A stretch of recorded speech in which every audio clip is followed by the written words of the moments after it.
Hey guys, today I want to give you a quick start guide on using the SilverBullet 2.0 to process your OSMO VR180 mod or GoPro VR180 mods footage. Yeah, let's get started. So you just launch the software and you find where your footage is and you drag it to the interface. You can see it's already loaded. And every setting is pretty much already very well tuned for each camera.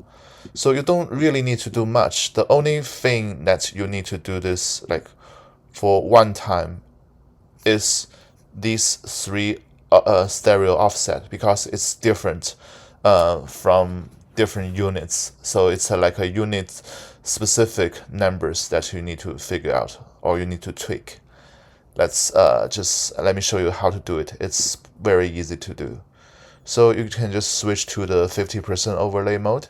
You can see right now it's not really well aligned, and all you need to do is just adjusting these three numbers. You can do it by dragging it, or I would recommend you click on it and then use your keyboard's up and down arrow key to adjust it. So right now, for this specific unit, the main issue is from the row axis.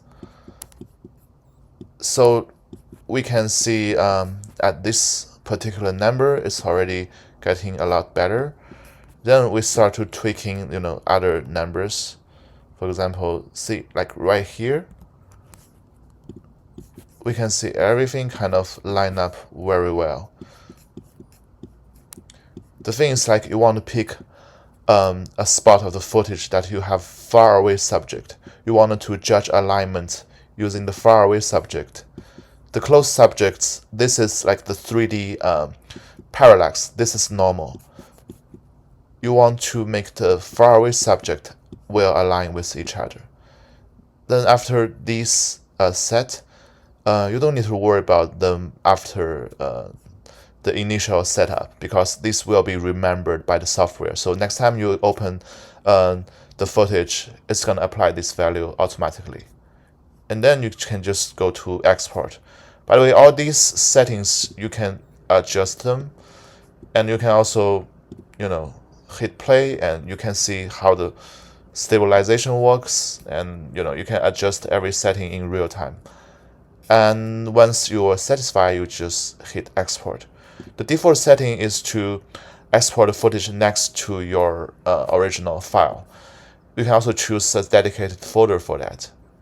And here is the export settings.